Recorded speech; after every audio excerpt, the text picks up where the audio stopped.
मैं तुमसे इल्तिजा करती हूँ मेरी बच्ची, जाग जाओ, आंखें खोल लो अपनी। देखो आंखें नहीं खोलोगी तो नुकसान हो जाएगा तुम्हारा।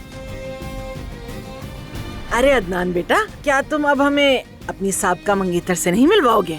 मेरा नाम दानिया है। और मैं अदनान की सास मोहतरमा हूँ, हुरिया कोलूलो। मेरा नाम मलीहा है।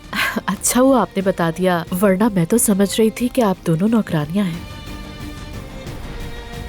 क्या तुम्हारे हाथ पर भी ये निशान है? बिल्कुल, और अम्मी इससे आधा चांद कहती थी।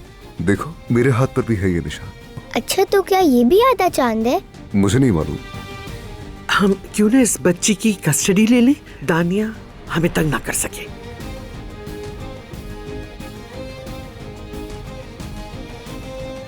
ईशा को सिनान की बेटी के तौर पर रजिस्टर किया गया है और वो पहले ही पुलिस से बात कर चुका है। अगर आप ज़मरुद को तलाक दे दें और दानिया साहिबा से शादी कर लें तो उस बच्ची ईशा की कस्टडी का अमल बहुत आसान हो जाएगा।